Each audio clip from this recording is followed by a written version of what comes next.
Okay. Go. Ladies and gentlemen, welcome to our topic.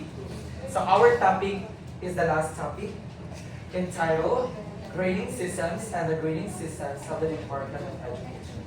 Meaning, in this topic we will be talking about the grading topic, the grading system of the Department of Education and the grading system in the Philippines. Okay, so here's our learning outcomes. So can you please read Miss Jaya? Yes. Yeah, balik ka siya. Distinguish between the norm reference and the criterion reference grading, cumulative and averaging grading system. Compute grades of students in various grade levels observing the added guidelines.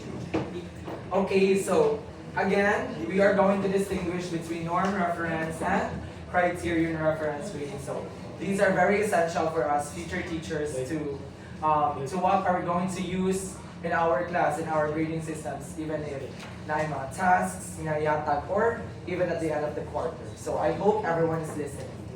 Okay, so let's go first to the norm reference and the criterion reference grading. May I request ikaw to please read. Over the course of several years, grading systems have been evolved in different school systems all over the world. In the American system, for instance, grades are expressed in terms of letters A, B, B plus, A plus, B negative, C, C negative, D, or what is referred to as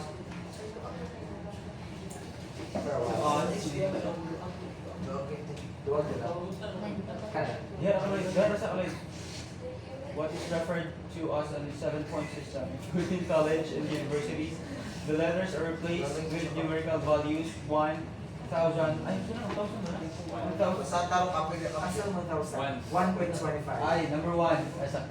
1.25, 1.50, 1.75. Hindi pa kita. Ay, 2.0.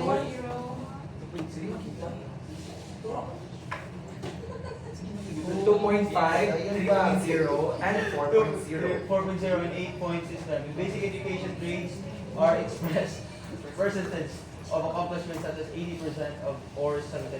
Alright. So, nasabtan lang. Okay, so, in the US, ilang giadapt is? A, B, B plus, B negative, mga inanak, mga letters, yung positive and kuan. So, muna siya yung 7-point system. That's the 7-point system which we refer to the letters with the positive and negative sign. But in the Philippines, college and universities are the letters are replaced with numerical values which are 1, 1.25, 1.50, 1.75. So here's the catch. Some of the universities in the Philippines uses the reverse, not the reverse, there's actually the right term for that. But in Norsu, the highest is flat 1. But in Siliman, the highest is 4.0. Okay? So, wala siya. So, naaya siya, like even UP adopt the, taas ang 4, then lowest ang 1. So, but in Norsu, flat 1 is the highest, and the lowest is 5, which is failed. Retake. Okay, so muna siya. So much for that, muna siya by the way, in basic education, kung asa tama sa pohon, grades are expressed as percentages of accomplishments such as 80% or 75%, which is the passing grade. Okay. So muna siya sa basic education. Okay, so now let's proceed with the norm reference reading. Please read. Yes, just. Norm reference grading.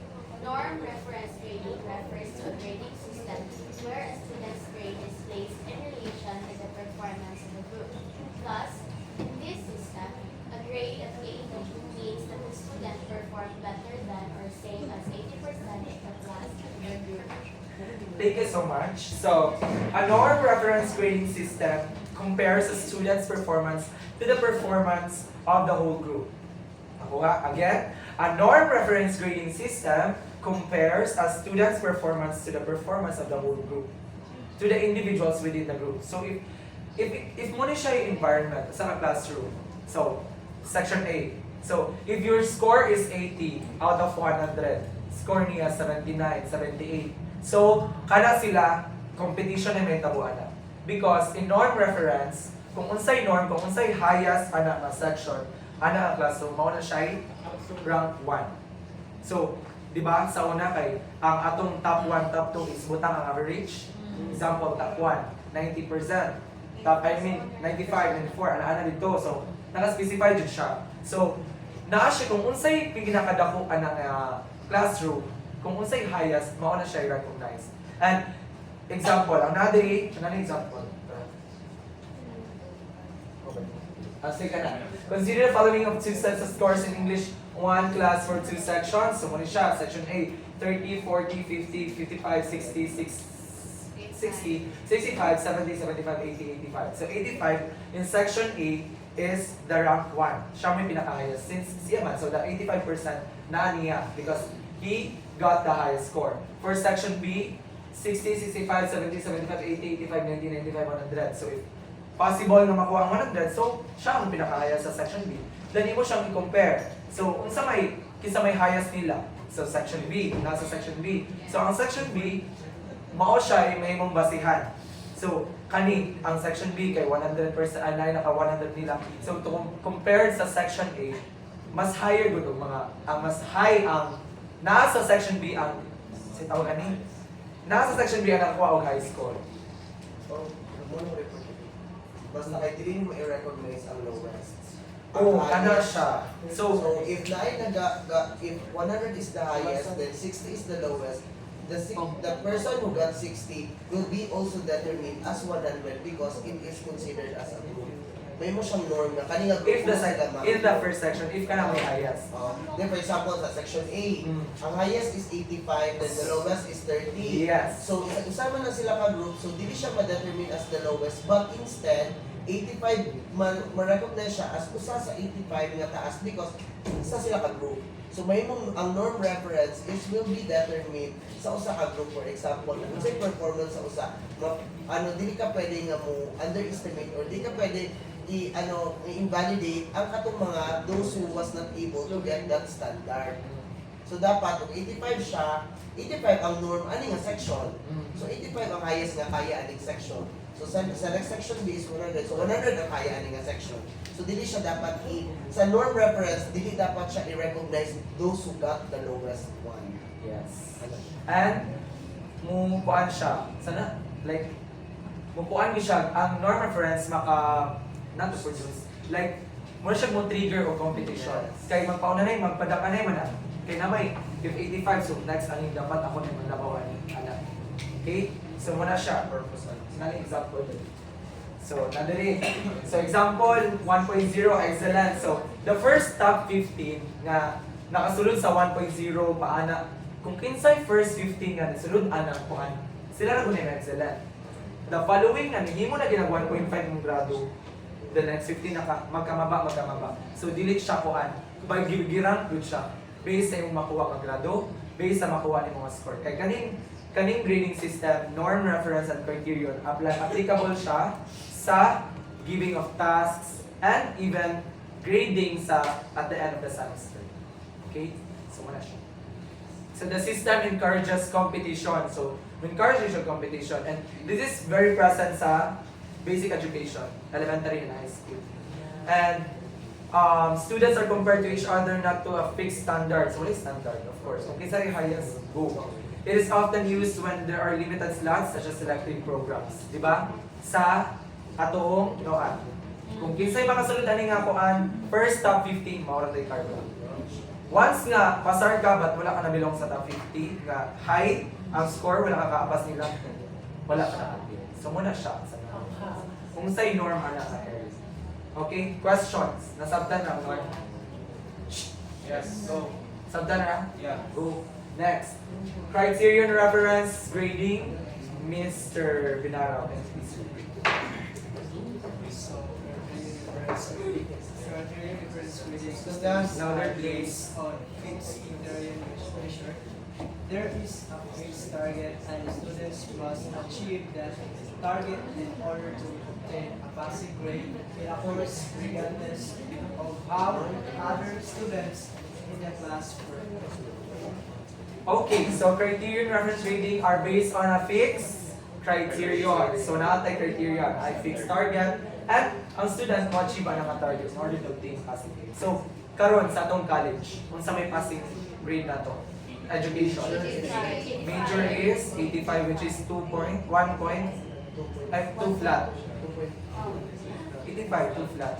Diba? 83 ang Flat to 85. Gani, 2.2 Okay. ang. Sa major, 85. But in G is 75. Not major, 85 ba? 83 ang major. Prof. Ed, Boy, Same na, 85. 75. Mom, G is 75. Which is flat rest. So muna siya, natay aim. Dili siya, di pa rin karon mga. Kung kinsay, kung mabinasa. So, tanan nakakuha flat 1. Tanan nakakuha 1. Karga, walay flat 2.1. So tanan, Dean's list. Wala gibutang dito. Sir Kilio, Dean's list yung average niya. Wala, di ba?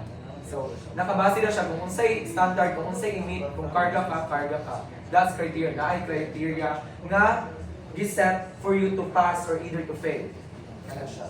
Dayon, unlike norm reference grading, criterion reference grading is based on fixed standard. Think of it hitting a specific target. If the standard for an excellent grade is scoring between 98 and 100, or 100, sometimes 85 to 100, you need to hit the range, regardless of whether everyone else does. The table shows the grades divided. So, muna siyang table. Ana. So, 1.0, excellent. So, 98 to 100, ang equivalent sa 1.0 or 85 to 100. So, bisag pila, makargaan na 1.0, makadawat to 1.0. Dili na siya limit din pariya ganiya sa kuan nga the first one to have that kind of grade maoray ma-recognize. Kaya naman ay point Jud. So, mabasihan na sa points sa ranking. If dili ka kapasar sa ranking via points, so di ka makarga. But in criterion reference grading, na ay naka-fix and anyone can pass the subject or the given task. 1.5 good, 88 to 97, or 80 to 84. I think kani siya sa basic education applicable. 2.0 or flat goes 75 to 87 or 70 to 79. Poor pass 65. Na pa man makagraduate di ba? 3. Kaya naman yeah, 74. Failure 5. Muna na dahil ka mo retake. So, isang 5.0 na standard na job siya. But in the negative side, okay, if imong grado naka 5.0 mo retake jud ka. But anyone can retake once nga na naka-subject. So, dili siya katong bayram, but if nakuha ka score or grade nga based on the specific standard. Okay, so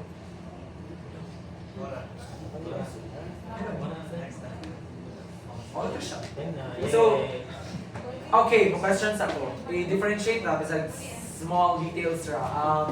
Differentiate criterion based to norm reference grading. The noun po. Grading system are Differentiate criterion reference grading from norm reference grading. so criterion can actually criteria and then Meaning, yeah, something like that. Yeah, sakto. Criteria. A reference grading. Reference Actually, grading. norm. Norm reference. Yeah. Norm Norm reference. reference. Sige, thank you for your answer. Kinsa pa yung answer? O last, Saga. Ay, okay. Last or last. Kanang sakto answer. Pa ikaw, Philip. So, ang criterion reference grading, commercial ka na example sa NOR, so na siya i-base nga, for example, ang flat 1 is for 95 and above. Sa in norm reference grading, kay Kwan siya, like, kung sa'yo hayat sa usa ka section mo siya i-base sa talang grado sa individual. Thank you. Okay, next. Next na ta. Policy guidelines and value assessment for K-12 basic education. Example order number 8, series of 2016. My God! Ilan na ka-reporter bilhin? Tulo, magbaba na lang sila. Ato na lang diwason guys, para di na sila mo-report next time. Start na. Alright, so good evening everyone. Next ang video na. Continue na. Okay naman ang dila, baka pauli naman kayo, hindi naman makita ko. Ay, post na. I-post. Sila. Nico, i-post na yung video I-post ha. na. I-post na. I-post na. I-post yung